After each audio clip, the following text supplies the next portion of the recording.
झांसी में north central railway employ संघ के महामंत्री आरपी सिंह के नेतृत्व में मंडलीय कार्यकारिणी की बैठक आयोजित की गई, जिसमें उन्होंने कहा कि केंद्र सरकार द्वारा रेलवे को बेचे जाने की साजिश को किसी भी कीमत पर सफल नहीं होने दिया जाएगा। उन्होंने पत्रकारों से बात करते हुए कहा कि इसके लिए अब रेलवे एम्प्लॉय संघ करो या मरो की रणनीति पर आंदोलन का रास्ता चुनेगा। मंडलीय कार्यकारिणी की बैठक को संबोधित करने आए महामंत्री ने पत्रकारों से बातचीत करते हुए कहा कि कोरोना महामारी के कारण हुए संपूर्ण लॉकडाउन में भी रेलवे के कर्मचारियों ने पूरी ईमानदारी व निष्ठा के साथ काम किया ताकि देश की आम जनता को किसी प्रकार की परेशानी ना होने पाए। लेकिन दूसरी तरफ इस मजदूर विरोधी सरकार ने इस गंभीर आपदा के समय रेल कर्मचारियों को मिलने वाले महंगाई भत्ते के भुगतान तथा रिक्तियों के भरने पर रोक लगाकर उन्हें उनके आर्थिक लाभ तथा प्रमोशन से वंचित कर दिया। यात्री गाड़ियों के संचालन का कार्य निजी हाथों में सौंपकर सरकार रेलवे का नुकसान करा रही है। रेलवे कर्मचारियों के भुगतान पर भी रोक लगा दी है, जिससे कर्मचारियों में आक्रोश व्याप्त है।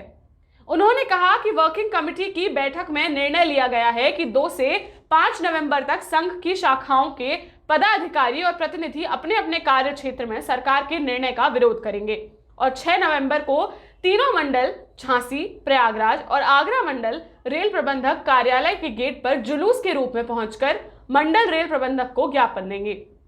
उन्होंने कहा कि सरकार पूरी तरीके से एक के बाद एक सरकारी उपक्रमों को भेजकर देश को बेचने का काम कर रही है, जिसे रेलवे के कर्मचारी सफल नहीं होने देंगे। इस अवसर पर राम कुमार सिंह, भानु प्रताप सिंह चंदेल, टीपी सिंह, सरिता दास, आरती तमोरी, विवेक चड्ढा आदि उपस्थित रहे। अंत में मंडलीय मीडिया प्रभारी उमर खान ने आभार व्यक्त किया। कई लाख लोग बीमार हुए हैं, वो किनकी दुआओं से ये बचा रहा। मैं तो ये समझता हूँ जो आपने 100 परिवार को नौकरी दिलाई, उनकी माताओं, उनके बच्चों की दुआओं से पूरा एनसीआरएस बचा हुआ है, पूरी एक अगार बची हुई है। जो चर्चा के बाद जो निर्णय हुआ उसको बताने के लिए हमने एक प्रेस कॉन्फ्रेंस का आयोजन किया था और हम ये कहना चाहते हैं कि इस कोविड-19 के समय, इस महामारी के समय भी जब से संपूर्ण लॉकडाउन लागू हुआ उस समय से रेल कर्मचारी तो 24 घंटे कार्य कर रहा है,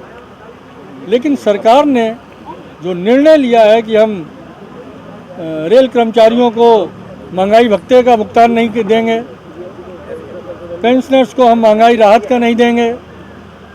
जो कर्मचारियों की जो रिक्तियां हैं वो नहीं भरी जाएंगे, प्रमोशन के अवसर खत्म किए जाएंगे, जो पदों का सृजन किया जा रहा था नए कार्य नए पद के लिए, उन पदों का सृजन नहीं करेंगे। तो इन सब बातों पर चर्चा करने के लिए उसके अलावा जो बोनस का अनाउंस कर दिया जाना चाहिए था, बोनस की घोषणा अभी तक नहीं हुई। अभी दशहरा आने वाला है। इसके अलावा अभी जो एक सदियों से जब से रेल चली है कि नाइट ड्यूटी अलाउंस का भुगतान किया जाता है, वो रात्रि भत्ते के भुगतान पर जो इन्होंने घोषणा किया, जो इन्होंने एक आदेश जारी किया है कि 43,600 से ज़्यादा वेतन पाने वालों का हम रात्रि भत्ता का भुगतान नहीं करेंगे। इसके विरुद्ध जो आक्रोश एक पैदा हुआ है कर्मचारियों में, इसलिए हमने मीटिंग बुलाया था और एनसीआरएस ने, एनएफआईआर ने कहा रेलवे से कि यदि 7th पे कमीशन लागू होने के बाद जब कर्मचारियों के वेतन के फिक्सेशन के लिए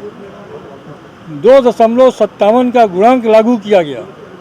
तो नाइट अलाउंस के भुगतान के लिए भी 2.57 का गुणांक क्यों नहीं लागू किया जा रहा है।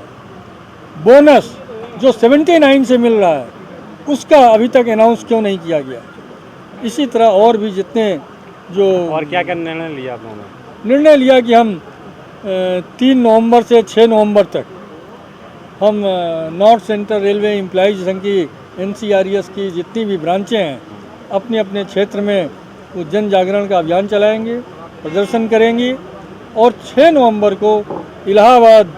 प्रयागराज, झांसी और आगरा मंडल के मंडल रेल प्रबंधक कार्यालय पे हम प्रदर्शन करेंगे और डीआरएम को ज्ञापन देंगे। और इसके अतिरिक्त अभी जो